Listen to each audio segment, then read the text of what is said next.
Hi everyone, and welcome to the 19th edition of Pi People. I hope you're all well and are ready to go. We have a very good evening planned for you guys, and we're extremely excited to be hosting tonight's event, not only because we have an amazing set of speakers lined up, but also because the topic of sustainability has never been more relevant in the business and design world. Hosting this event today will be myself, Andrea, and my colleague Lily, who will give a shout out. Hello, hi to everybody.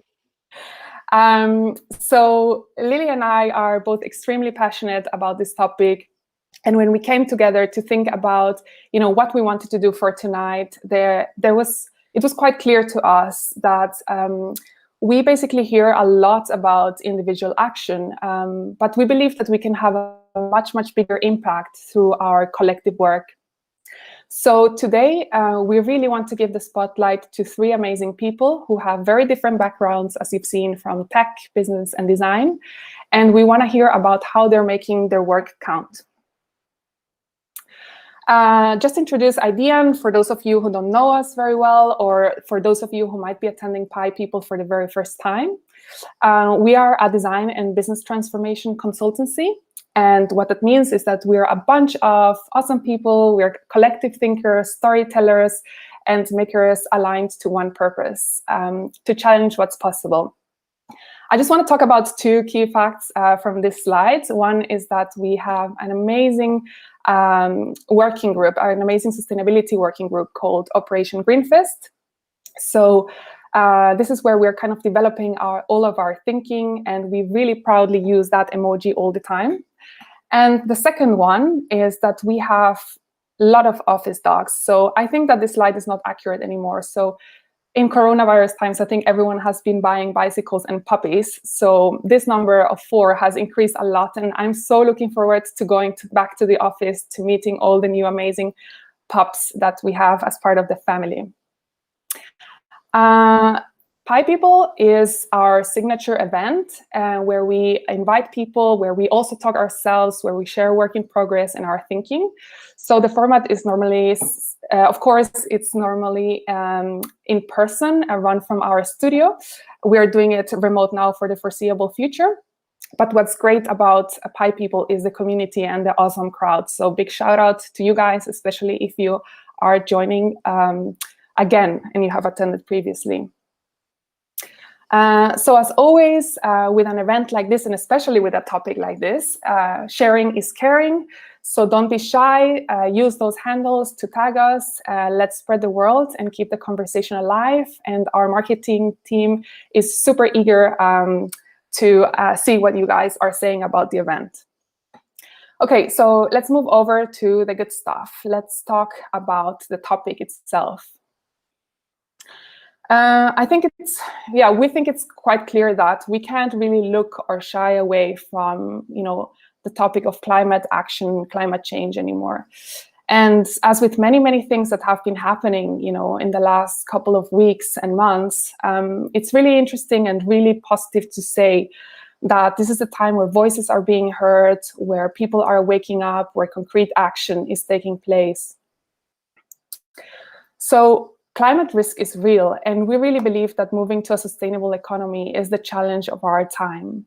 So we think that it's really key for all of us to start thinking about changing the way we work and how we can actually design and deliver better products and services. At Idean, our aspiration is to become sustainable by default, and that means across all of our communities of practice and across all of our projects. And we really want to play an active role in tackling this challenge as a studio. But I have to say also as individual, ambitious designers and builders that acknowledge that with the innate power of our craft comes great responsibility. So it is also our duty and our commitment, I would say, to start talking about this also with our clients, even if those conversations might be difficult or not that not the norm at the moment with all of them.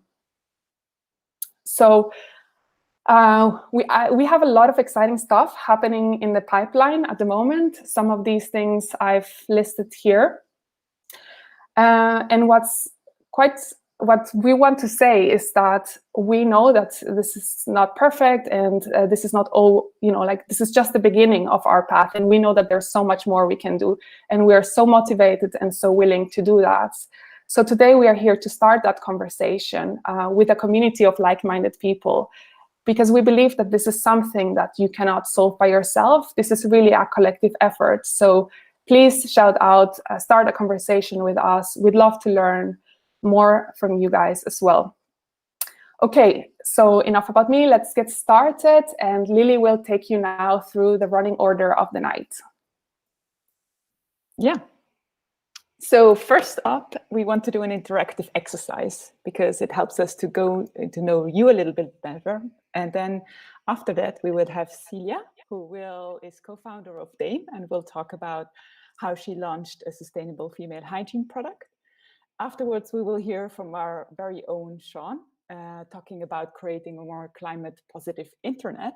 And last but certainly not least, we have our super experienced designer, Claire, talking about her projects and top tips to implementing sustainability thinking with clients. So all in all, every talk will be followed by a short Q&A, and we will finish around 6:50. Cool. So let's dive into this.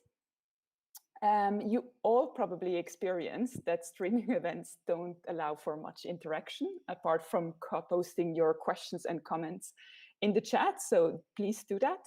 But we want to take 5 minutes to involve you all in a collective exercise to get a sense of who you are, where you're at, and what matters to you. So don't be shy.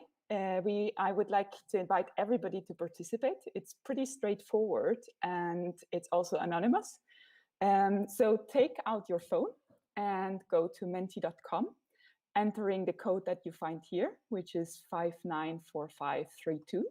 And we will give you a minute to set it up, and then we will come back to you.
Welcome to Menti. I hope you all managed to get online. Otherwise, you can see it on this slide where you need to go if you didn't have the time yet to log in. Actually, you don't need to log in. But yeah, are you ready? So we will guide you through a couple of questions. And the first question is a warm-up to get you familiar with where you are watching. And I already see some responses. We want to know from where you're watching. We have a lot of London. That's what we are expecting. We had even Italy, Paris. Ooh. So that's the nice thing about Pi People Remote. Portugal, we can go much further than we've been before. And it's constantly kitchen. Nice one, 83 people. I think this is good. A lot from also with spare room, bedroom in London. I think we can move on. As long as nobody is dialing in from hell, that's fine. Yeah, next question is, because we have a diverse background, we want to see what's yours. So we have designers, business, and tech. See how this change. Nice. A big design crowd. That's our usual community around Pi people. But yeah, also some techies and business. Great. Fantastic. Next question. So mostly designers. Let's see what matters to you when it comes to sustainability. Those are just a couple of topics that we've chosen, but we would like to know, what topic interests you or matters most to you, and see like where your interest lies. So again, there's around circular economy, as well as climate action, justice, designing, building, and sustainable products. A lot is about transforming our ways of working and living, and also fixing our food system. So yeah, we have like 3 very similar things. So circular economy, designing and building sustainable products, and also transforming our ways of living, which is the winner for now. Cool. So I hope this event today gives you some tips of how you can do that. Next question is about, we would like to know where you are on the journey to sustainability at work.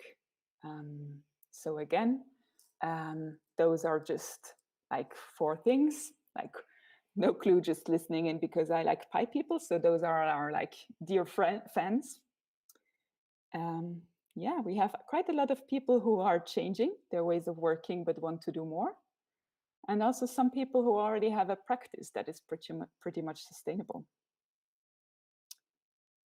Nice, I think that's a good balance between people.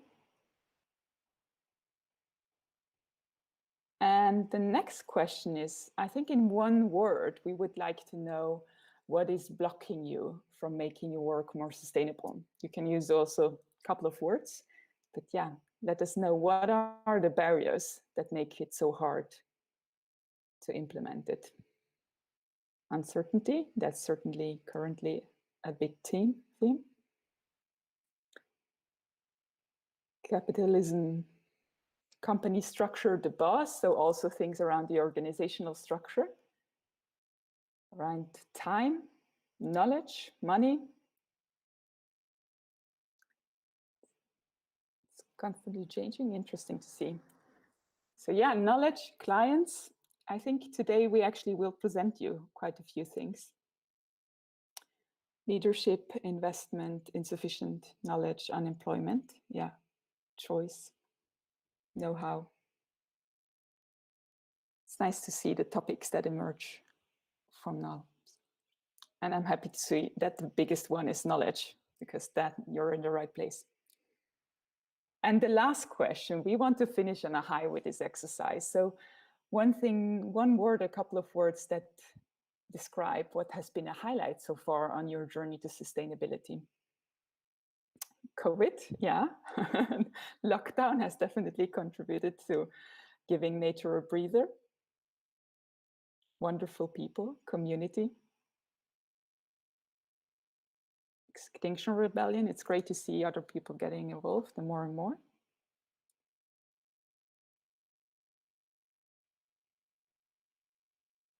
Health, humility, slow.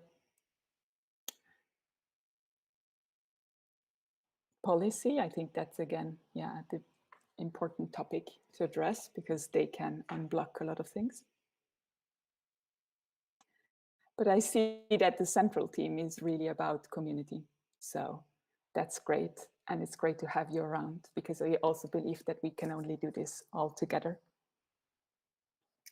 Yeah, definitely. That's one of the things that we've heard most of, right? That the community around sustainability is really, really amazing. So that's really good to hear. And it's really good to have everyone here today. Okay, guys, so it's time for our first speaker. I'm super excited to introduce Celia Pool, the co-founder of Dame, the world's first reusable tampon applicator. And Celia launched Dame in 2019, and they're on a mission to tackle the plastic waste issue found in women's hygiene products. So we are very curious to hear from Celia today what her journey has been in building a sustainable company, what her reflections are, and especially what we can start applying in into our work and into our own practice. Just a quick heads up, Celia has a super cute baby at home who will need her. So she's dropping off after her presentation and her Q&A. So it's just a quick shout out to say, think about all the amazing questions you want to ask Celia, put them in the comment box on YouTube, and we'll try to answer as much as possible with the time that we have with her. Cool, so we'll just need 1 minute to change slides, so stay tuned, don't go away, listen to the amazing music Jake has put on for us, and we'll be back in a minute. Thank you.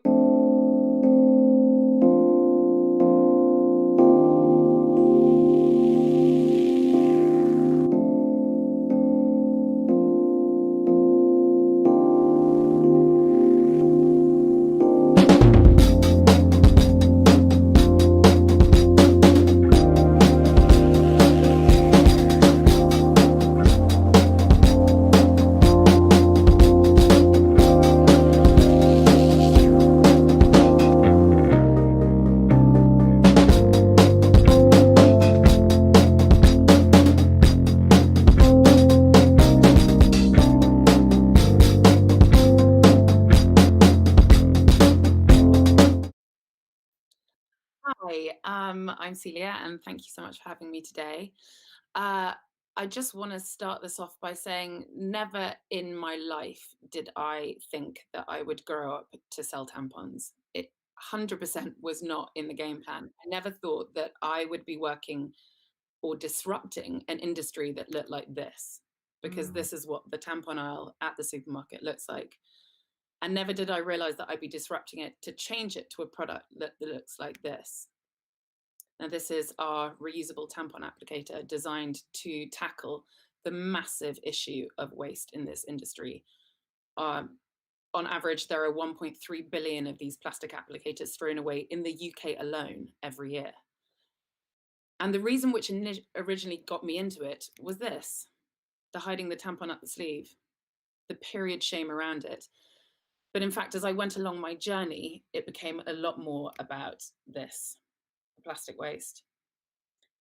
So rather than talk to you all about our journey just as a story, I thought it was more helpful to actually share with you some lessons that I've learned along the way. And the first one, the most important one for me, is stand for something. Because if we go back to this tampon, that is not anything to get excited about. This wasn't anything that I ever really dreamed that I would be doing. I basically had just had my first baby. I was looking for something new to do. I knew I wanted to do something female-centric, but I didn't really know what it was. And then suddenly this opportunity came about from talking to a friend over supper, where he was asking me about what the weird things were since I've had a baby. He's a bit younger. And I said, well, it's actually the small things. It's the fact that I've just gone out to do my weekly shop. I've come back, I've got my period. I realized I've forgotten tampons. And for me to go to my corner shop to pick this up with a screaming baby in the rain, that's a big hassle. And this was around the time of Dollar Shave Club rising up in the US. And he said, well, this is insane. Well, why are you doing this when you can get the stuff delivered? So we went on to think about that. But for me, it was never really about that. It was about all of these things. And all of these things are actually really important about tampons. It's not just the product itself. It's accessibility. 1 in 10 girls in Africa have to miss out on their education every month because of not having their tampons, because they don't have access to tampons. In the UK alone, women are caught using rags, using newspapers, and this is a problem which is worldwide. Not only that, but period shame. There has been, as long as I know, this shameful language around this topic, this belief that you need to be quiet on your period, you need to be discreet on your period, that you don't really need to talk about your period. And not just that, but it goes all the way down to the negative messaging that comes up from this, that comes from the products themselves, which leads on to issues of inequality. Because if you think about it, girls and boys growing up are very, very similar from a young age. But as soon as they get to puberty, there seems to be this change. And this shaming language, this shaming nature around periods is one factor that helps with that. And not only that, but it leads on to things like period poverty, where I think it's UNICEF, 12% of Indian women don't have access and can't afford period products, and so have to use other things, to all the way through things like tampon tax, where the tampons are deemed a luxury product and we have to pay 5% tax on it. But eventually the most important thing for me, which I'm going to go on to, is the sustainability about it, about the fact that 100 billion period products are thrown away every year. These are mostly single use, and because they've touched the body and they've got blood on them, they can't be reused or recycled. So I did what every self-respecting woman does when they just had a baby. I started this tampon company. But at that point, we were a different company. We were called Sanatorial, and we thought that we were going to sell popular brands of period products to women across the UK. This was all the way back in 2015. Which leads me on to my next thing, don't fear the pivot, because as you can probably guess from looking at this picture, it wasn't the way that we stayed. Now, like anything in life, as soon as you start doing it for a bit, you start to look under the bonnet and see all the ugly, evil things. And we realized that there was a lot of issues in our industry which we didn't like. First off, we'd started selling these boxes and we had gone into it thinking, right, we'll sell all these types of products. And the more and more we went, the more and more plastic came into them. And we realized that this plastic is a really big issue. Tampon applicators are the 5th most common plastic found on UK beaches. And as you can see from the other picture, you only have to think about where this plastic ends up. The chemicals that go into these tampons is staggering. Tampons are not deemed regulated in the EU, so therefore their ingredients don't have to be disclosed. Most people believe that these tampons are made from cotton, but on average they're made from rayon, dioxin, fragrances, pesticides. So you'll see that the tampon on the left is one of our Dame Organic tampons. The tampon on the right is one of the most popular brands of tampons. And you can see by the fiber loss that's coming off it, just what is going on inside your body. But again, going back to that thing which I talked about before, the most important thing for us was messaging, was that discreet protection. That was not something that we wanted. But we had to make a call on it, and we had to decide, were we going to carry on selling these products or were we going to pivot? And pivoting was probably one of the hardest decisions that we've ever had to make. But because we believed in the sustainability around these products, it was something that we really decided that we had to do. And pivoting is not an easy thing. We had to go through a very long consultation process, because at this point we had investors to really work out what we were going to do. And for me personally, it was really difficult. I remember going and seeing a mentor of mine at the time and asking them, spending actually an hour and a half with them, laying out the whole business plan and saying at the very end of it, the very fateful question, is this something you think I should do? And the answer came back, no. And at that point I thought, oh God. And I remember walking out and thinking, actually, no, my gut is telling me I need to get it to the next stage, get it to the prototype stage. We've got an idea. We have no idea if it works yet or not, but we believe in it. And this was all the way back in 2017. So it made me realize that actually I really, really believed that sustainability was where this market was going. But before then, we had to go through designing a product, which leads me on to my next important lesson learned, is do style with substance. For us, sustainability, whilst it was our reason for being, it actually isn't the reason why consumers buy on the whole. Consumers love to say that they're environmental. They love to say that they're going to want to do good for the planet. But essentially, people love buying cool things. They love buying things that they can Instagram. And so for us, we knew that we needed to make this a very much design-led product, make it something aspirational as tampons can be. So we went down a whole design journey, which is quite difficult when you think about it with a tampon applicator, which is not on the whole the most sexy of objects. And as you can see here are some prototypes, which I personally had to try out, which is quite a brutal thing when they're 3D printed. But really, really spend time trying to understand our customer, trying to understand the consumer, and understand something which would make them have a wow factor. And this was the finished product. This was our reusable applicator, which when we got it to prototype and had tested it, we were really happy with. And it made us really think about the products that we were using. And so we decided that we wanted to offer them with organic cotton tampons, so that we were using the best ingredients. And all our packaging had to have sustainable credentials. So the applicator itself comes in a tin, which means it can be reused and the tampons can be stored in it. All our packaging is either used from recycled or offcuts. And here we are, you can see the boxes on the right. This was when we got our first delivery. The boxes on the right, they're all old boxes, which we're giving a second home because we believe that the world does not need another Amazon box. So each of these designs and these stylistic issues really, really matter to us, and they go into every aspect. Because once we have launched and once you have got there, it's quite difficult to make yourself known. For us, we were two people who believed in this idea, but we didn't really know what to do with it. So we thought the best place to do was take it to Kickstarter, because Kickstarter really is a global platform for you to try out a world-first product. We were very lucky that we launched this a couple of months after David Attenborough had put out Blue Planet 2. And suddenly the world's media were looking for companies like ours who were shining a spotlight on this important issue of plastic waste. We were incredibly fortunate with the press that we got. We ended up trending on Twitter on day 3 of our campaign. We overfunded by about 300%. And suddenly we had the most exciting thing. We had all the major retailers in the UK coming to us, and having that strength in their brand was really important. And now we have been stocked in Waitrose, Boots, Planet Organic, Sainsbury's, Ocado, and we only launched last year, but having that strength in their brand has really helped propel us forward. But not just that, but it's the smaller brands as well. For us, it was really important to make sure that we got out and about as much as possible.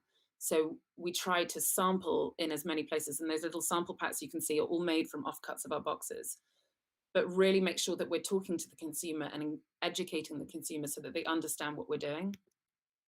And the other really important part we found is activism. When we heard that the Department of Education were going to give period products for free in schools, but they were only going to pick them from single-use products, we decided to take a full-page ad out in the Evening Standard. And at that point, we decided to use the power of community, so use our competitors to really amplify the voice. And that really helped. And having that strength has really helped push us into a different bracket. But the last and most important lesson that I have learned was fortifying yourself.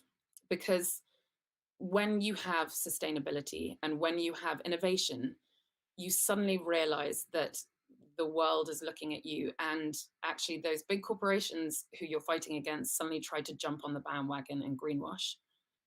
From us, it was very important from the get-go to realize that our values were true.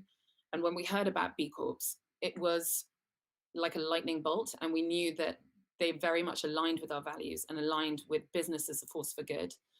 And becoming certified was incredibly important to us, but it really has helped shape the way that we're doing, and it has shaped every single decision that we make within our business. Because once you still do start garnering attention, which we did, and you start getting quite famous customers, which we were very lucky to get, and you start winning design awards, which for a tampon applicator was one of the most surreal and bizarre nights of my life, you realize that actually suddenly you're going to become under attack. And having that true value system running through you has always been really important. Knowing that every single decision that we make rings true to our sustainable values, rings true to our values about making the world a better place, really, really helps. So as a quick sum up, because I know that we don't have much time, these are the most important lessons that I feel that I've learned along the way. But I guess if I had to pick one, it's the standing for something. Because right now, especially what's happened over the last 3 months, we'll have such an important and exciting opportunity in front of us. And there are so many exciting issues that need to be solved: climate change, plastic pollution, Black Lives Matter, attention economy. All of these things are incredibly exciting and really demand amazing thinking from designers, consumers, business. And it's really such an important opportunity for people to use sustainability to disrupt business. So now I think it's on to the Q&A portion. Amazing. Thank you so much, Celia, for such an inspiring talk. I really, I'm going to become one of your new customers, I think, if I can say that on this platform. While we wait for some of the questions to come in from YouTube, guys, please ask Celia all the questions, because I think this is like an amazing opportunity to talk to someone as inspirational as her, and to ask questions that are very specific, you know, about sustainability and launching a business. I have a question, Celia, that I would love to hear you answer. And that's when I remember that I heard it, I think, when I was doing a little bit of research about yourself, that when you kind of pivoted, you didn't, I think you didn't have very clear signals from the market if people were actually ready to adopt, you know, reusable applicator and change their behaviors. I just wanted to know if you could tell us a little bit about that and how you navigated that, because I think that one of the amazing things, and one of the things that I think people have to remember, is that designing a good sustainable product is great, but it's not enough if people are not going to use it and adopt it and change their behaviors and stop using the other, you know, bad products.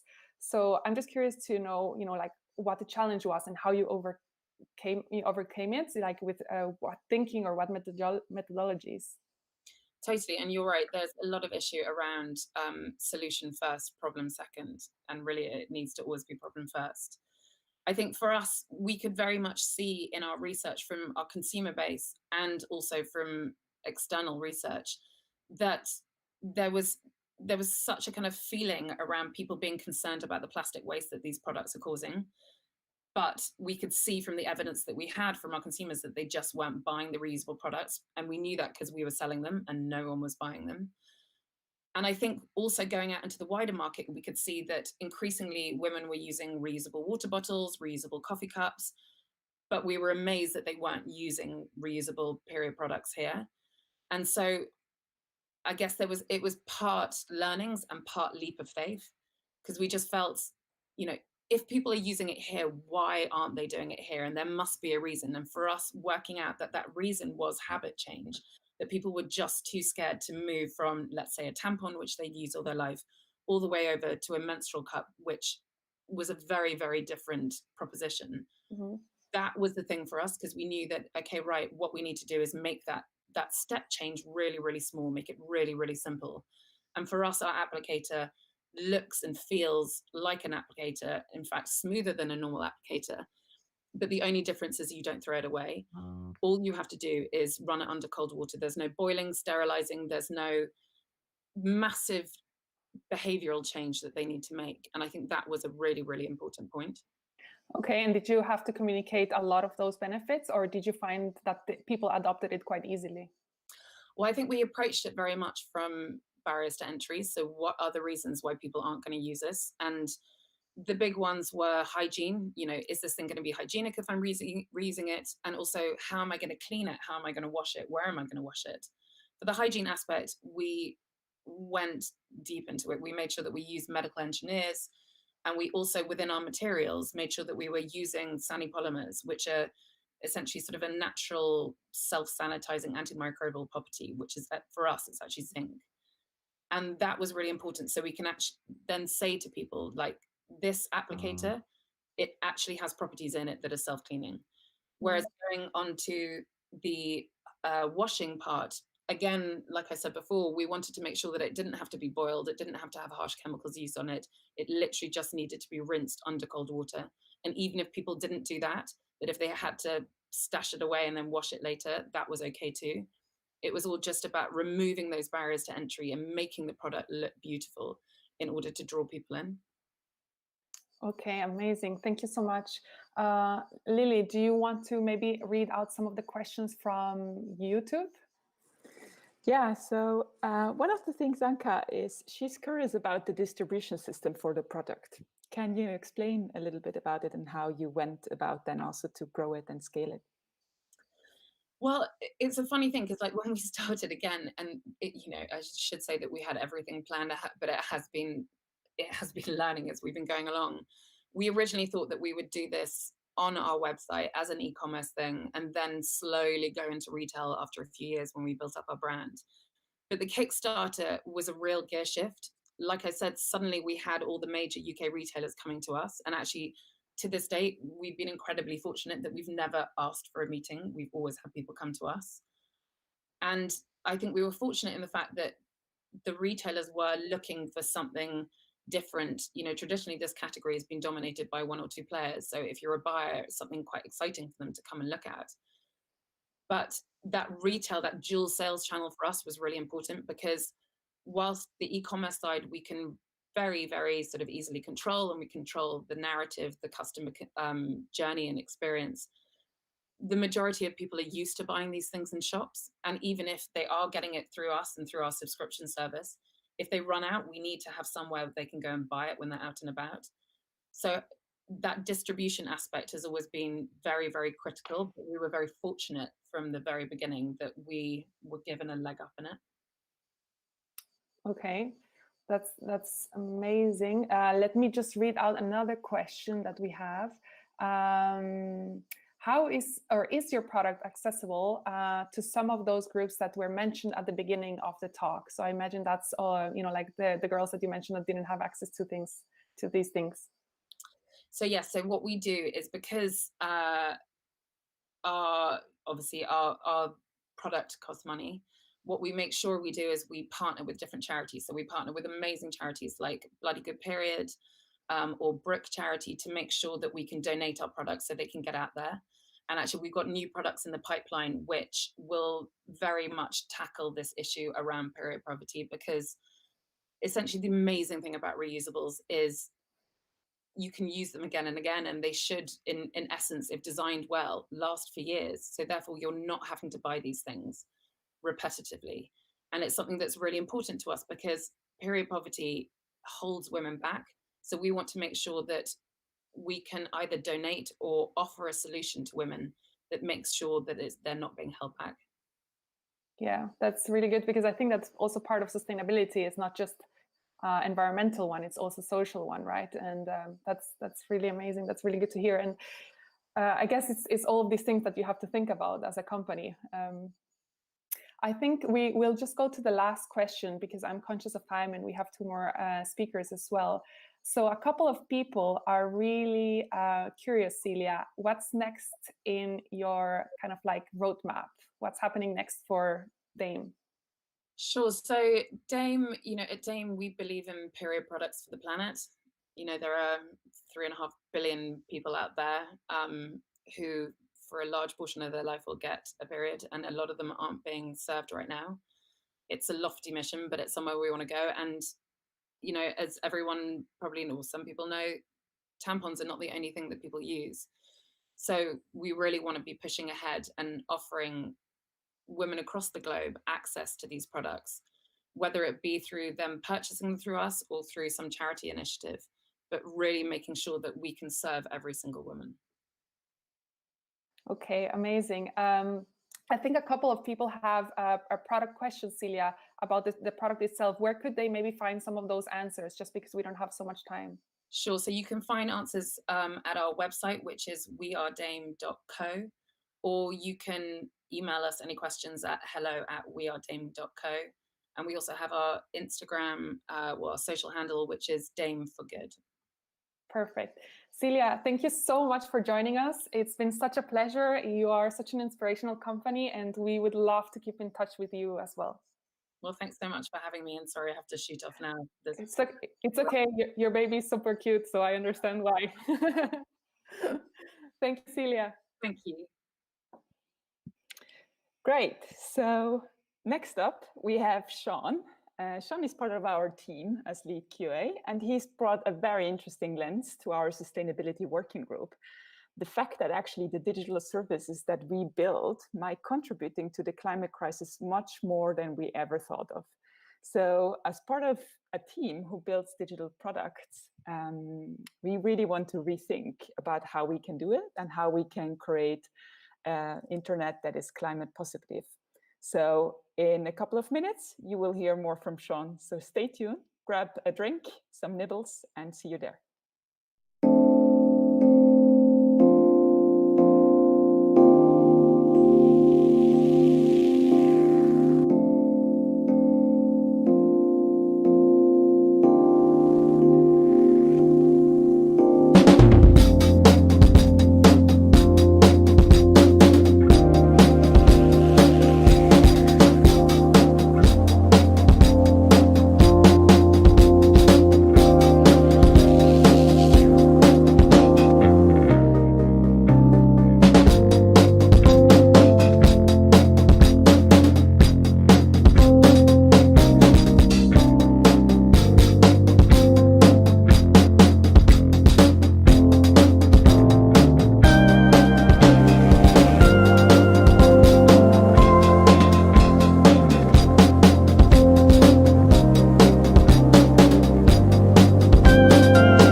Hello. Hi, everyone. I'm Sean Robbins, and I'm the lead QA here at Idean. And I've been recently working on trying to understand what the climate impact of our work building digital products, tools, and services might be. And it's turned out that the problem's probably a bit bigger than most people think. And today I'm really just going to try and set out the scale of the problem that we're facing and point to some of the things that we could be doing to start our journey towards a carbon neutral, or perhaps even maybe a carbon positive internet. To start, I think it's worth acknowledging, I think most people know, but it's still worth saying again, that our world is suffering from a human-made climate crisis. Some numbers around this, right now the CO2 in our atmosphere is at 416 parts per million, which is the highest it has ever been in human history. 2019 was the second warmest year since records began, the warmest year being 2016, and the 5 warmest years on record having come since 2015, and 2020 is on track to have been warmer than 2019 and perhaps warmer than 2016 to be the warmest year on record, which really says that that warming is a trend and that our climate is in crisis. So yeah, that's one thing. The other thing is, right now in the coronavirus pandemic, more and more services have been pushed online. This conference would normally have been done in person. It's online now. And also public services like healthcare and education are being delivered in a line that just hasn't really been attempted before. And now, having moved so much online, we're unlikely to go back to the way the world was before. But interestingly, last year, 2019, was the first year, according to the International Telecommunications Union, last year was the first year that over 50% of the human population accessed the internet, which means that 49% of human beings alive today do not use the internet and they don't access. And if services like healthcare are going to go online, then those people are going to need an interconnection. In the UK, the Office of National Statistics describes 10% of the British adult population as internet non-users, which means they have either never used the internet or if they have not logged on in the last 3 months.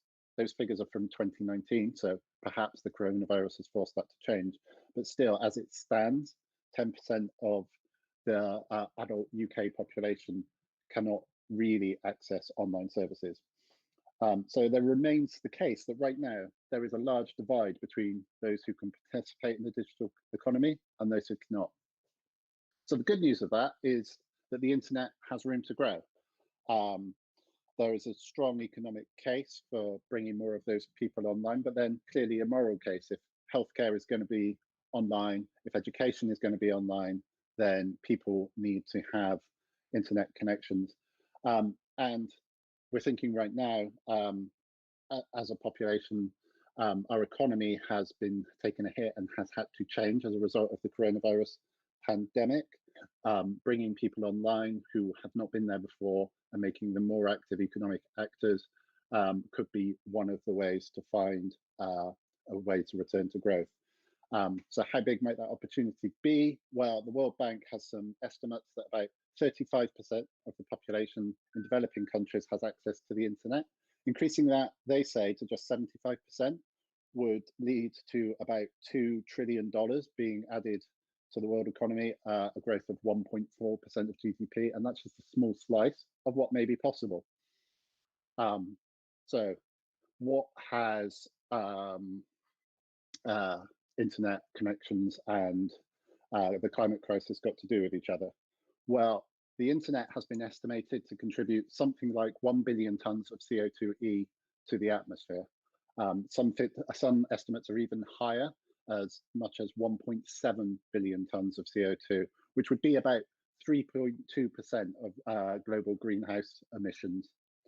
So to put that into perspective, the airline industry, which usually comes in for flack for their contribution to our greenhouse gas emissions, was estimated to have contributed 918 million tons to our atmosphere in 2018. So the internet's contribution is about the same, or maybe even a bit higher than that of the flights industry.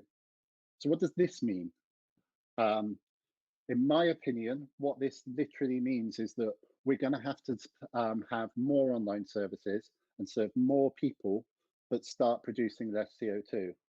And if you remember one thing from this talk today, the reason I'm talking about this at all is I want to persuade you that there is a real sense of urgency about addressing the climate impact of the internet.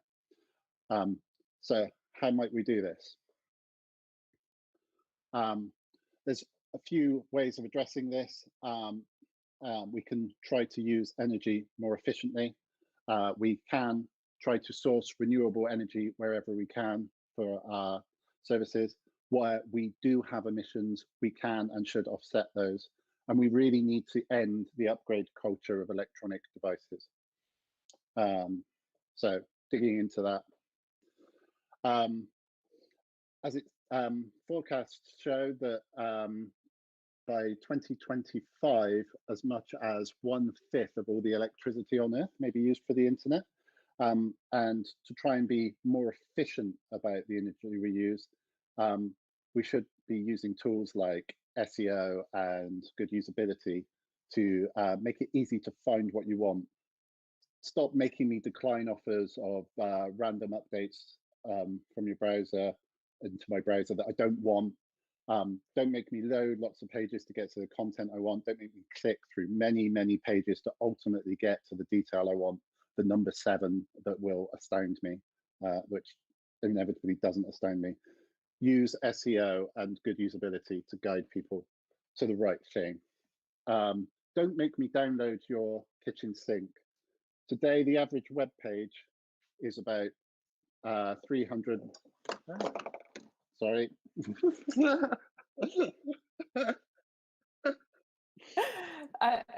An unexpected visitor. Oh yeah. A good. Yeah. Sorry. Don't make me download your kitchen sink. The average web page is 3.48 megabytes, which in comparisons is larger than the original 1993 Doom shoot 'em up game. The largest contributor to the page size most of the time is images and fonts, which may not always be necessary. If you have video on your page, that figure is probably higher. And streaming video is probably one of the most energy intensive things we do on the internet. So try to stop auto playing videos at people. And as has been mentioned to me, keeping lots of tabs open, burning extra energy may not be helping as well. And the other thing is shut stuff down. How many services remain online that aren't being used? How many emails get sent that nobody reads? There are some statistics that suggest that every email contributes 4 grams of carbon dioxide to our atmosphere. And then if you think about your inbox and all the emails you've never read, and then multiply that by how many inboxes there are in the world, that builds up to being quite a lot of wasted emissions. On using renewable energy, you can choose suppliers who use renewable energy, but you need to look carefully at the claims of cloud providers. So in terms of running your servers in something like Google Cloud, AWS, or Microsoft Azure, as probably most of the industry does these days, they claim to be have good to be concentrating on their climate impact. Google claims to have been carbon neutral since 2007, pursuing a strategy of energy efficiency using renewables and carbon offsetting where necessary, which is pretty much the model I'm suggesting we could move towards today. But Microsoft have made a public commitment to be carbon neutral by 2030 and remove historical carbon emissions back to the inception of the company in 2050. AWS say something about being committed to renewable energy.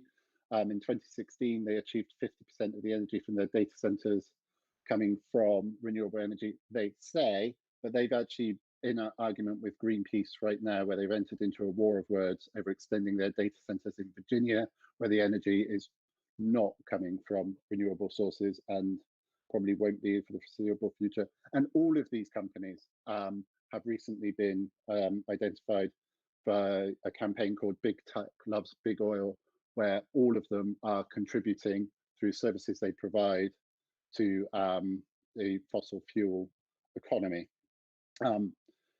Within those, yes, you can try to make choices to use renewable energy, but if you don't want to use any of these, there is the Green Tech Foundation, which does offer a directory of green cloud suppliers. So how can I, if I'm using someone like AWS, try to select green sources of energy? Fortunately, you can use publicly available data. So things like electricity map online, you can find where data centers are located, where you will find a good mix of renewables. And one of the advantages of us being the industry that's going to consume 1/5 of all the Earth's electricity is actually the choices we make as an industry, as consumers, will really matter. So if we want cleaner data centers, then cloud services are going to provide them. And if we want the emissions data to be public, then it will be made public. And if we choose to locate our services where there is renewable energy available, governments are going to want that boost to their economy, and that they are going to increase the amount of green energy they provide. So how about offsetting? Okay, to offset, you need to have some idea of how much your contribution is to CO2e output. So as I said on the previous slide, if you can estimate what percentage of your energy is coming from renewables and what isn't, it gives you an opportunity to figure out roughly from the amount of energy you've burnt, you've used, which you can only really figure out from the costs, roughly what a percentage of that will have contributed to emissions. And I've got personally, and this is something that I'm working on right now, is try and have models to measure around how much energy you are burning.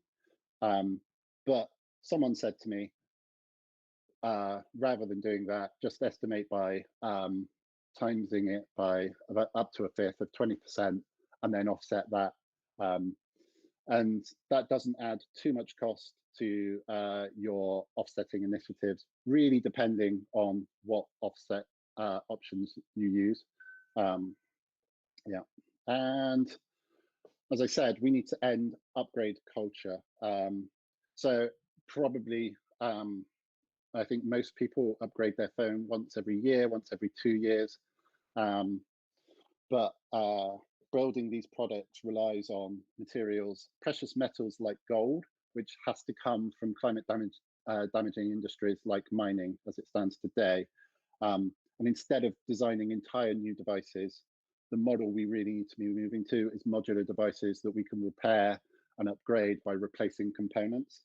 And today, the makers, the manufacturers of electronic products leave it up to the consumer to how to dispose of this product at its end of life. Manufacturers need to take some level of responsibility around what happens to these products at the end of life. And again, there may be an economic opportunity there. As it's today, one ton of electronic waste contains more gold than a ton of gold ore retrieved through mining. So we need to bring pressure on as consumers for the manufacturers of electronic products to use the principles of circular design in how they make electronics and electrical components. So where next? I've really tried to summarize today the things I'm thinking about with the sustainable internet, and make the case that there's a strong moral and economic case to both increase internet usage, but also a strong economic and moral case to make the internet's contribution to CO2 much smaller. The next few years, I think, for us as an industry is likely to involve figuring out how we can solve both of those problems. And I've talked about at a high level some of the things we need to be thinking about that we can do. I talked about energy efficiency, energy from renewable sources, offsetting, and changing attitudes to the electronic products that we use. And I know I don't have all of the right answers, but I think I'm asking some of the right questions, and I hopefully encouraged you to realize that your work, your day job, can make a real contribution to addressing the climate crisis. Thank you, Sean.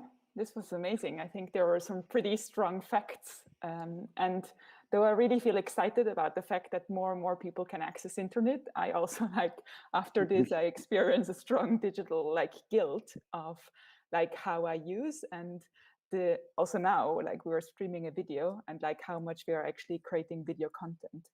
I think one question I want to ask, and then we have more questions from the audience, is apart from maybe offsetting or not sending emails tomorrow, what else can I do now that I have this sense of urgency from tomorrow, the first actions, to be actually more climate positive? Is there anything changing default settings, or I don't know?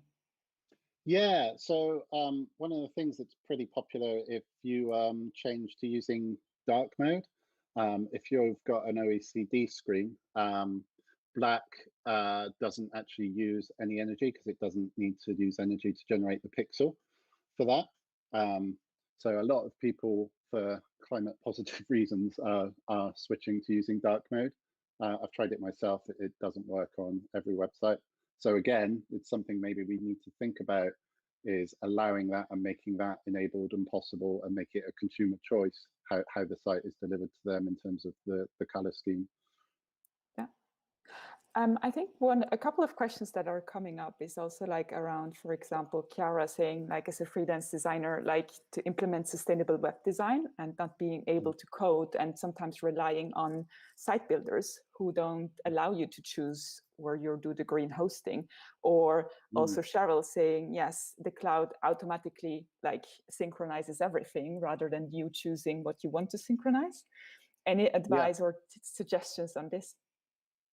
Yeah, I think it's one of the biggest challenges is that for a lot of things, so I touched on the cloud suppliers such as AWS, but oftentimes people consume that another remove. So they use a product, like you said, that then is possibly behind the scenes using AWS, and you have no idea what they're using or where they're getting their energy from. One of the things why estimating what your energy usage is as someone who is running servers, one of the reasons we don't do that is so you can figure out what you need to offset. But the other thing is we probably want some pressure for that information to be public. So if you're a remove and you're in a supply line in terms of where the electricity is used, you can see and figure out where that's coming from. And the thing we need to be doing is making consumer pressure. So with the services that you use, ask them for this data, tell them that you want to use renewable energy. Can you make this visible to me? Can you show this to me? And if they can, and if they don't have good creds on this, consider this as one of the options in the suppliers that you pick. And if we start to do that, then people will start to behave in this way and make this information available. Great, fantastic. Thank you. Perfect. I pass on then to Andrea to introduce. Yes, Sean, can I just ask you to stop sharing your slides so that I will stop everyone presenting. can. Yes, thank you very much. Okay, thank you so much, Sean. This was awesome. And if anyone has any questions, please just get in touch with Sean we can find your address in the Idean's website and repository, I think. So just don't be afraid to get in touch. And by the way, Sean wrote an amazing article about this topic, which you will find on the Idean website as well. So if you want to keep on talking to Sean, please do so. So next up, we have our final speaker, last but certainly not least. Claire, and I'm very happy to have her here today because she's one of the most knowledgeable and experienced designers in the field of sustainability.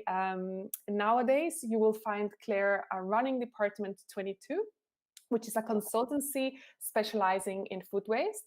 And today, Claire will not only talk about what she does and what her super interesting projects are, but also how can designers actually bring the topic and the conversation of sustainability into conversations with clients. So just hang tight. We're just gonna do the transition. You're gonna listen to some more awesome Jake music, and we'll be back in 1 minute. So don't go away. Thank you.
Hi everyone, my name is Clare Bass. Thank you for the introduction. Bear with me a second, I've got a slight technical problem, but I'll be with you in a second.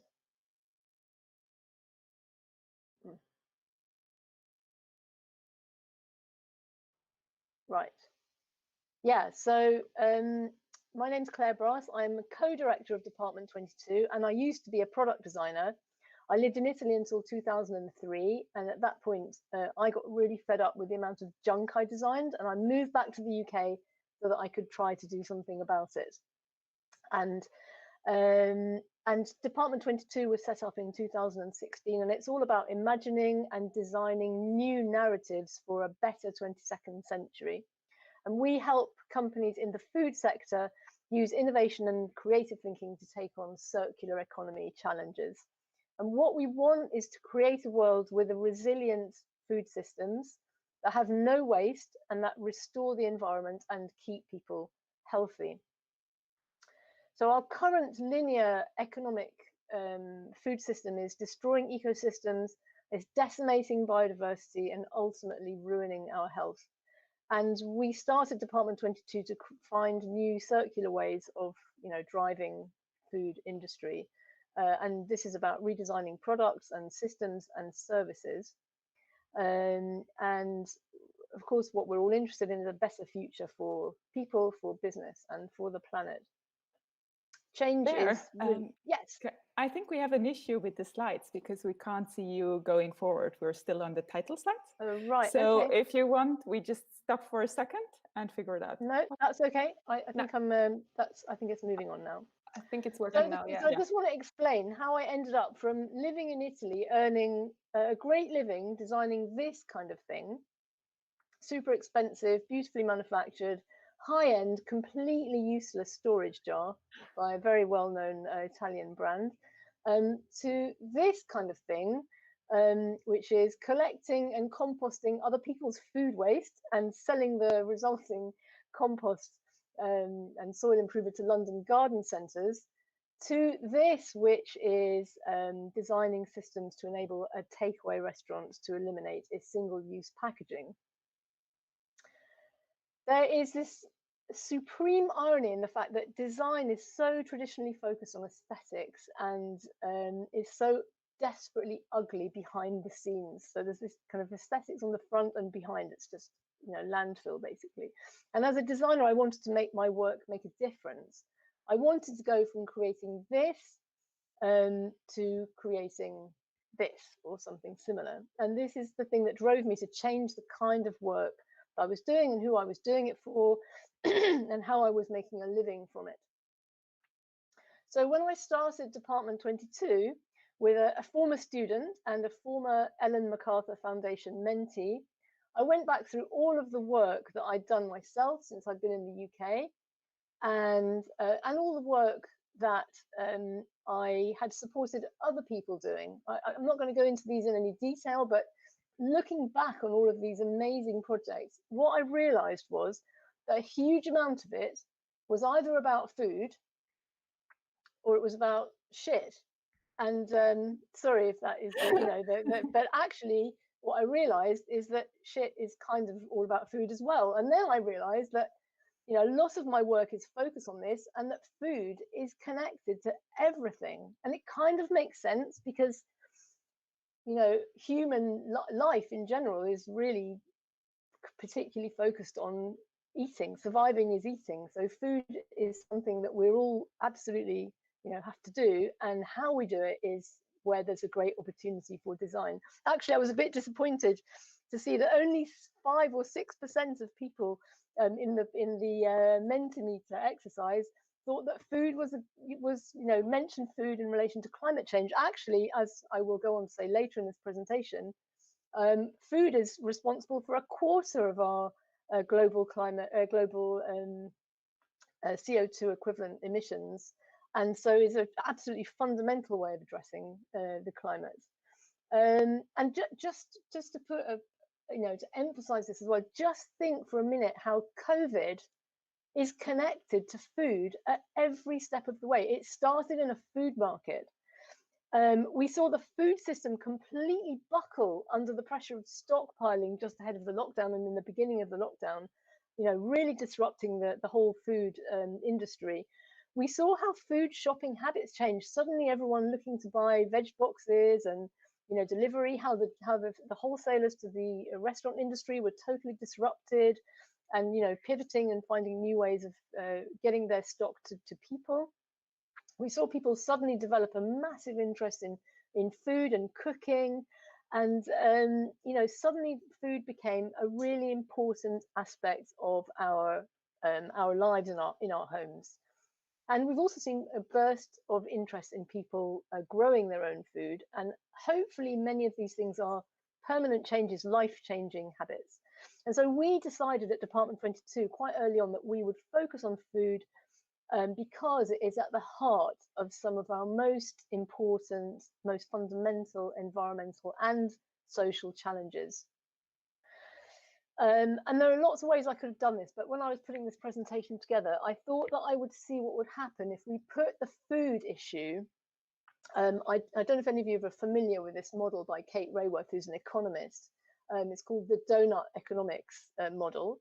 And the donut economics model basically talks about the safe space for humanity, and says how we have to respect the environment if we want to do business, and we have to respect society. And I've just taken the societal limitations. We can't go beyond. We can't break through the ceiling, which is this outer green ring, if we want to respect the environment and have a future. So if we take each of these in turn, and then we think about how the food industry interacts with all of these issues, we start with land use change. 50% of our habitable land is now used for food production. This is growing, and deforestation and urbanization have been significant drivers of global change. What I forgot to put a tick in the box there. Climate change, as I said before, food is responsible for around 1/4 of global greenhouse gas emissions. Freshwater usage, obviously. On average, agriculture accounts for 70% of global freshwater withdrawals. And if you want to know more about this, I recommend going to see an amazing website designed by a friend of mine. Their website is www.angelamorelli.com/water, which is a infographics of how we eat water in a very significant way. I'll try to go through these quite quickly because you can see what's happening here. Every single one of these issues is got a great big tick in the box, in the sense food is really super heavily responsible in each of these boxes. Nitrogen and phosphorus cycle takes a bit more explaining, but basically We're mining nitrogen and phosphorus, creating nitrogen, which uses a lot of energy, and mining phosphorus. Both these are used as fertilizers, which our food systems are dependent on, and a lot of those, particularly phosphorus and nitrogen, are running off with topsoil into waterways and causing a pollution issue. Then we move to ocean acidification. So as you know, probably oceans are our greatest carbon sink, absorbing enormous quantities of CO2 from the atmosphere. But as it does that, the water gets more acidic, and this makes it harder for shell-forming organisms, shellfish basically, to form their shells. And this affects people who depend on these kind of sea creatures for food, or who eat the fish that depend on the coral reefs for their habitat. And coral reefs are obviously also very affected by the changing acidity of the ocean. Shall I go on, or shall I just skip through these? Chemical pollution, you know, obviously heavy metals, pesticides, disinfectants, and chemicals, you know, all causing, impacting on impacted by the food industry. We have atmospheric aerosol loading, which apparently is the air quality from agriculture is worse than that caused by road, all other anthropogenic pollution actually. Ozone depletion, biodiversity loss obviously is a big one. Intensive farming techniques that are almost, you know, responsible for almost all the food we eat, and deplete biodiversity. But at the same time, that depletion of biodiversity it poses actually a threat to the world's capacity to produce sufficient food. So food is, environmentally speaking, everywhere, and that's why, from a design perspective, it's so interesting, because you know, from all the way from production, processing, transport, packaging, storage, retail, and preparation and consumption of food, you know, all of those points are points at which, as designers, we can intervene. We're looking across the entire food system. And of course, as Andrea mentioned right in the beginning, at every step of the way, we have waste all the way along that chain. So although we don't focus on waste is a very big part of what we do. And so I'll just show you a few examples of the kind of projects we've been working on. They're very varied, and I'm going to start with this one. When we first started out, and we became very curious about the role of soilless food growing, hydroponics basically, and we decided that we needed to kind of work out more, find out more for ourselves. And we built this, and we designed and built this unit called the H5. And we designed it to fit into your home like a beautiful piece of furniture, but actually it works like a little mini tech-filled laboratory. And it has all the things that you need to grow food hydroponic. It's got a pump, it's got lighting, and the real feature that we love is that when you open the front cover, you have a transparent tube, so you can see what's going on below the ground as well as above the ground. So that's a really nice feature. And we rent this model out to restaurants and bars who can grow fresh mint and, you know, kind of delight their customers by harvesting fresh herbs with their teas, for example. And actually, we've decided to help restaurants welcome their customers back from lockdown. So if anyone is interested in having this for free for 6 months, please do get in touch, because we're going to offer this model, this H5, one of our H5s, for free for the next 6 months, if you're interested. I just want to say here that having come to the end of this exercise of hydroponic exploration, I personally am not a big believer in hydroponics. I think it's only makes sense at scale, particularly from a carbon perspective. But what it does do is reconnect people to food and reconnect people to nature, particularly in cities where many people don't have gardens. This is a piece of work we're doing for a very high-end London takeaway restaurant, and we analysed the packaging they use and found that although most of it was compostable, on average, a customer leaves the shop with 24 different items of waste, and that, you know, all of those things would last maybe 10, 20 minutes, and then they'll be thrown away. So enormously wasteful, even though it's compostable. And compostable is not really always the best solution, although it may seem better than plastic. It is not always the best solution, particularly in urban areas where we don't have the infrastructure for correctly composting those things. And what we've done is explore ways that could encourage customers to come back and return their packaging, and therefore become repeat customers to the restaurant. And right now everything's on hold, obviously, but we're looking forward to picking that up again in the near future. And this is London 2026, Recipes for a Food Capital, an exhibition that ran in Fulham last spring. And we looked into how architecture, design, planning, and digital can play a role in transforming what our cities look like if we think about food as a core driver for transformation. And also thinking about how flows of waste can help create circular economy within cities. And if you're interested in this, there were some really interesting things that we found from around the world, and you can see a digital version of this exhibition on our website, so please do go have a little look. For Sainsbury's 150th anniversary, we created a report that looked at what the food system might look like over the next 150 years, 5 years, 30 years, and 130 years into the future. And the research included a kind of a narrative at each step, each different year, of what our world would look like if we did everything right now, if we take the right decisions from this moment.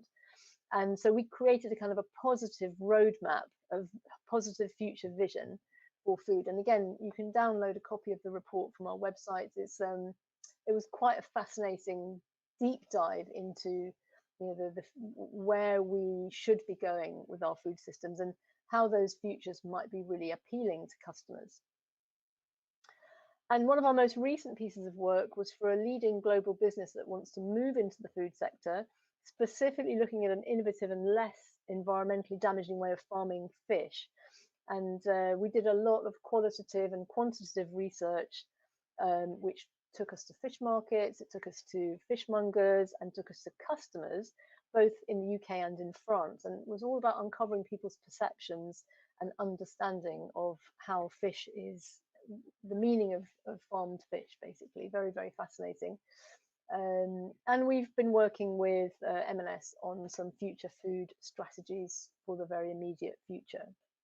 So I guess I'm slightly running out of time. So Lily asked me to put in a couple of tips for designers about how to, you know, what are my 3 top tips for implementing sustainability thinking with clients. And I feel a bit ambiguous about doing this, because even though I've been doing this for a very long time now, you know, been really driving this in my work for many, many years, I still don't feel like I have all the answers. And so, you know, I still get it wrong quite a lot. And my own kind of way of working is asking very difficult questions, and often that is kind of scary for clients, and we've often scared clients off right at the start. So I may not be the best person to ask, actually, but I've tried to put down what I think are probably the most important points. So first thing is challenge the brief.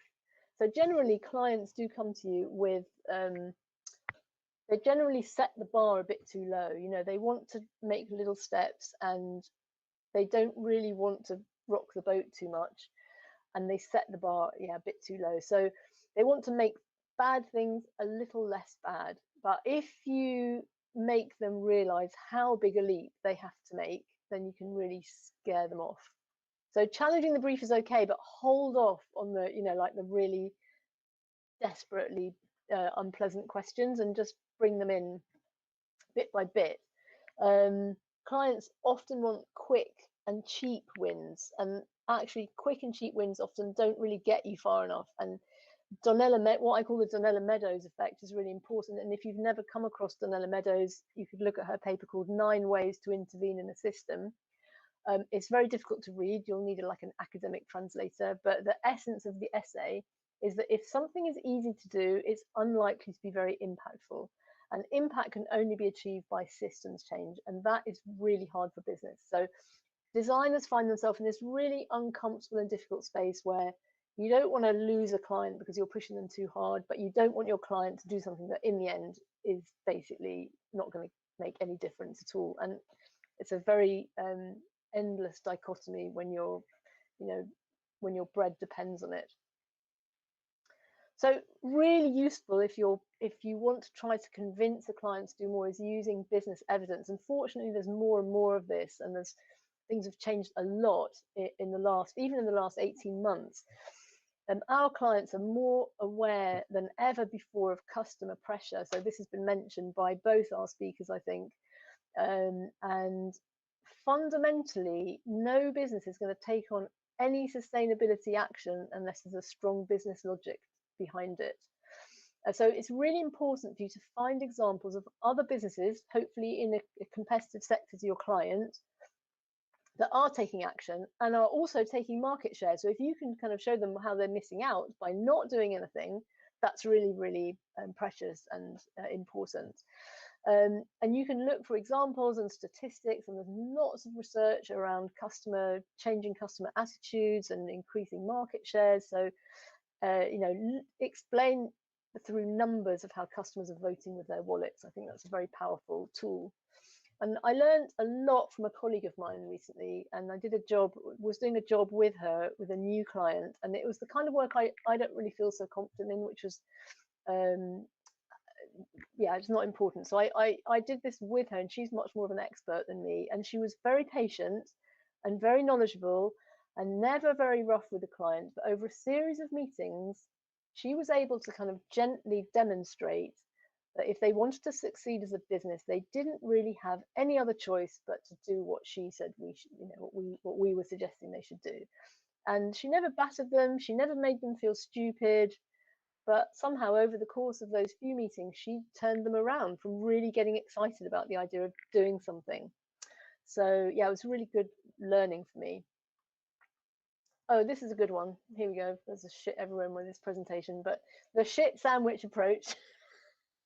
So I had another colleague many years ago actually, and she taught me this fantastic trick. So often I'd have to send written work to her, or work we do updates to her, and she would send back a review of what I'd sent her, and she would always start by saying something really nice about what I'd done, and then she would lay into all the things that I hadn't got right. And then she would kind of wrap it up with something kind of nice, and she would always end with this positive. And even though I knew that she was doing this, it was a technique, and I knew she was doing it, but every time she did it, somehow still made me feel quite good. I still kind of didn't feel bad about it, and however much shit there was in the middle, it was kind of okay. So when you talk to your clients about their plans and their progress, it's really helpful to pick up on what they have done and try not to focus on what they haven't done. So in the beginning, you need to encourage them and say, you've done a lot of good stuff already, you're going in the right direction. Then you can lay on all the stuff they need to do and where they're not doing so well, and then try to finish with, what they can benefit, how they can benefit if they follow your advice. And it's really easy to be critical, but you have to remember that sustainability is not a project, it's a journey. And you can't solve anything by one action alone. So it's really important to kind of take your client on a journey. And they need reassuring, because of course there's always this awful thing that the first thing they do, they're kind of opening themselves up for criticism, because they're exposing what they haven't done as soon as they start saying what they plan to do. And so they need a lot of positive support for overcoming that fear. And this, I think, is the final piece of advice, which is really a beautiful methodology. And I recently came across this booklet called 3 Horizons. I don't remember who's written this, sorry. But it's about 3 different ways of looking into the future that will enable you to work with the different segments across a business. So the first horizon is the immediate pragmatic future, and the third horizon is the long-term vision. And you need to work with these 3 horizons all at once. So because there's different people within the business that need to take things forward. So it's a really good short read, and very, very useful. for working with customers. And I think my last words here is, I don't know if these are the right suggestions or not, but I'd say, you know, be bold, be brave, but also be benevolent if you can, and have fun as well. You know, enjoy the work. It is a lot of fun and should be always. And thank you. Please be in touch. I look forward to hearing from you. Thank you so much, Claire. This has been like super awesome, super inspirational, because it really, you have done such an amazing work across so many different areas. Can I just ask you to stop presenting so that everyone can see us together, like in a room? Yeah. Perfect, thank you. And just conscious of time, I hope that people can still stay with us for a couple more minutes so that we can ask Claire some interesting questions. One of them, or the first one I would say, is do you have, how do you measure, you know, like in your projects, that what you're actually designing is actually good for the planet? I was just wondering if you could talk us a little bit about that, and you know, how easy or how difficult is it? Maybe some tools, just some suggestions for people who want to get started. That is a really good question, and I don't really have a great answer to that question. We're very mindful as we're working about what you know. Sometimes there's a tendency to try to jump to solutions that often push the problem somewhere else, and I think that's a huge risk. And one way of overcoming that is you need to know your stuff. You need to be aware of the whole system. So you can get easily caught up in one project, but you need to actually be able to step back and understand how it impacts on the entire system. I'm very lucky as well, because one of my two co-directors is incredibly good at analysing everything that we do. So whenever we do a project, he creates all kinds of he's got all kinds of tools for measuring the impact of what we do, not in the traditional way, you know, not how much carbon have we delivered by taking on this project, but you know, what is going to be the result of this. And I have to say, it is really difficult to have impact. It's really hard, and you can't have impact quickly. It takes time and it takes effort, and sometimes that can feel really frustrating. Like you look back and you think, you know, what on earth difference have I actually made through my work? But yeah, I think bit by bit, you do have impact. When I was working on sustainability projects, that was also one of the biggest issues, was really understanding and mapping the whole system, so that you really know if even remotely the solution that you're going, you know, like towards is kind of like in the right direction. Are there any tools? I'm just curious, are there any tools that you guys use for that, or do you create yours bespoke for each project? Yeah, we don't really use any tools currently. We have played with some of the circular economy and the materials flows tools, but in order to make those work, you need to have access to incredibly powerful databases, and it's just not the kind of thing we're just not at that point where we want to use those tools yet. So we don't really use any formal tools, actually. We create tools for ourselves. Okay. Great. Let me see. We have another question from someone who's saying, Claire, great talk. Any specific resource links for business data? Oh, the internet. I mean, you can find everything on the internet, really. Don't worry too much. Just, you know, there are lots of different, of course, you have to use reliable sources. Don't take your quotes from the Daily Mail or, you know, but everything, almost everything is available online. The only one that is quite annoying is the Times, where you can't, I think it's Times or the Telegraph, where you can't read an article without paying, you know, they've got a paywall. But it doesn't matter. You can find that information. You can find the information you need on the internet. Sorry, Sean, I know that is probably going directly against your advice, and that is why I have got 500 tabs open on my computer. But yeah, you can find lots of information. Okay. Also subscribe to things that you're interested in, so you get updates and you just gain. Do you have any specific resource that you really like? Just maybe one that you would say, I love the World Economic Forum. I've got a number of food-based platforms that I subscribe to. Yeah, Sean saying, my advice is don't use the internet. Yeah, I'm sorry, Sean. I think I'm completely addicted to the internet. Although interestingly, while you were talking, so this is a bit of an aside, but I did look up the percentage of the population that is over 75, and it's 10%, which would account in the UK, which made me think, maybe your 10% is just because older people don't really bother with the internet. But anyway, Could be. yeah, could be.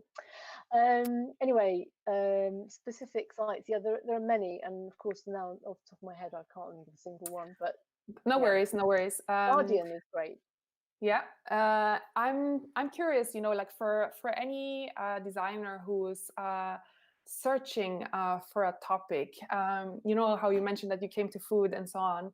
So for all of the people who are searching for a focus area, because when it comes to sustainability, I feel personally from experience also is that you should focus, right? So what tips do you have for people to identify the right topic or goal if people say, like, I really want to do something, I want to make a difference, but I don't know where to start or which topic or waste stream even to pick? Yeah, that's a really, really good question. And I think that focus is extremely important, especially if you want to take on, one project, if you want to do a project. And the system that I'd recommend is, the first thing is go with your heart. So if you are, one of my early projects was about food waste, and it wasn't really based on it was based on a hunch. Like, I just felt that there had to be value in food waste, and I wanted to set up a profit-making business around some issue that would allow me to set up a business around sustainability. And that was a hunch, and then I began to research it. And then, of course, when you begin to research it, and I think actually Celia said this really well, you start kind of opening up a world of problems as soon as you start discovering all of the challenges that are connected with that particular issue. And you can't really take on an entire issue. You have to focus further. So you just keep on zooming in, exactly as Celia described, based on the knowledge that you're gaining and what you're learning along the way. And also asking yourself, okay, where's the biggest problem? But where is the biggest opportunity? Because where there's a problem, there's usually an opportunity. And the third thing is, where's the biggest design opportunity?